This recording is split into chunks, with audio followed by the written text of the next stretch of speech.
Alright, so let's talk about this switch. And the Keygeek Y2, the housings are made of a PA12 material.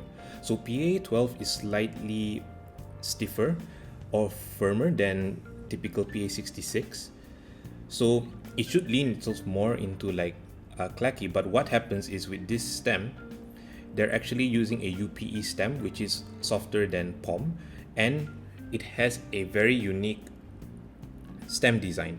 So on the bottom of the stem pole, but there's actually a waffle design on this pole. So it helps to diffuse the sound, and because of that, the Y2s come off a little bit quieter than usual. And in terms of travel, it has a 3.6 millimeter. And for springs, what I like about this switch is that you have multiple spring options. I believe there's 4. There's like a 63 gram bottom out, 53, 43, etc. So it's really nice if you just want to not have to swap springs down the road. So just pick a spring weight that you're familiar with and just go with that. In terms of the stock lubing, the stem mainly has lubing on where it will contact the leaf. So there's just a very light hint of lube, but it's there. And for the housing, there's also lube on the leaf. So here, there's like lube here. And in terms of the railing, there's very faint lubing. But overall, when I was testing these switches, lubing it and not lubing it, there's almost no noticeable difference. And to be frank, you don't want to overlube switches anyway, because otherwise you would mess with the travel and it might come out to sound very mushy. So I would recommend not lubing these switches. I actually lubed my my 90 or so Keygeek Y2s. This is stock that I'm showing you guys now, and honestly, if you were to blind test me, I wouldn't be able to tell the difference.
Okay, I hope you guys enjoyed that sound test and going into some of the music notes that I hear from this switch.